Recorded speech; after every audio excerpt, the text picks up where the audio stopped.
গল্পের নাম স্মৃতি ফিরে আসেনি। সন্ধ্যাবেলা শহরে পুরানো এক রেল স্টেশনে ছেলেটা চুপচাপ বসেছিল আর হাটে একটা পুরানো স্মৃতি তার কাম মলিন, তবে নামটা আজও চকচকে লেখা। নীলা। নীলা ছিল তার প্রথম এবং শেষ ভালোবাসা। কলেজে পড়ার সময় একদিন বৃষ্টির মধ্যে ছেলেটা প্রথম তার দিকে তাকিয়েছিল। বেজা চুলে নীলার চোখে এমন কিছু ছিল যেটা দেখে ছেলেটা চুপচাপ মনে মনে ভাবছিল, এই মেয়েটাকে আমি সারা জীবনের জন্য চাই।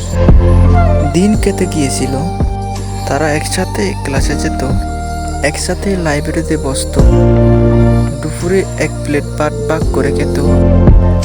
ছেলেটা খুব সাদাসিধে গরিব ঘরের। নীলা ছিল শহরের নামকরা পরিবারের মেয়ে। তাদের ভালোবাসা ছিল, কিন্তু সমাজ তাদের ভালোবাসা মানেনি। একদিন নীলার বাবা জেনে ফেরে স্পষ্ট জানিয়ে দেয়, এই সম্পর্ক থাকলে তোমার আমার কোনো সম্পর্ক থাকবে না। নীলা চোখে পানি নিয়ে ছেলে তাকে বলছিল, একদিন না একদিন আমরা আবার এক হব, আমি অপেক্ষা করব। ছেলেটা শহর ছেড়ে চলে যায়, চাকরি খুঁজে দিন রাত কাজ করে, শুধু একটা স্বপ্ন নিয়ে, নীলাকে নিয়ে আবার একদিন ঘর বাঁধবে।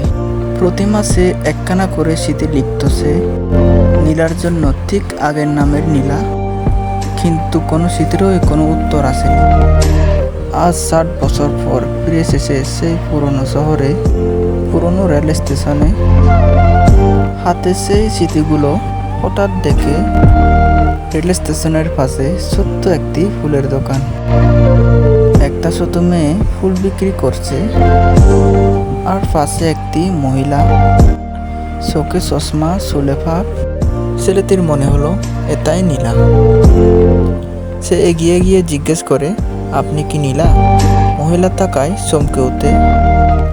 তিনিও চিনতে পারেন তুমি এতদিন পর। আর কিছু বলেন না, শুধু চোখের পানি গাড়িয়ে পড়ে। তোমার কাছে কি আমার স্মৃতিগুলো পোষায়নি? নীলা বলে, সবগুলো পেয়েছিলাম।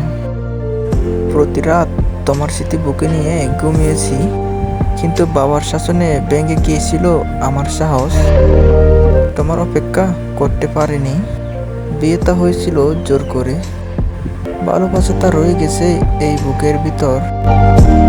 ছেলেটা চুপ করে দাঁড়িয়ে থাকে, হাতের স্মৃতিটা হাওয়ায় উড়ে যায়, আর চোখ দিয়ে গাড়ি পড়ে এক ফোঁটা অশ্রু।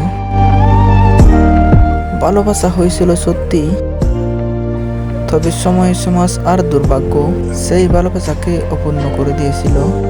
স্মৃতিগুলো লেখা হয়েছিল মিলনের আশায়, কিন্তু সেগুলো এখন শুধু অপূর্ণ ভালোবাসার সাক্ষী।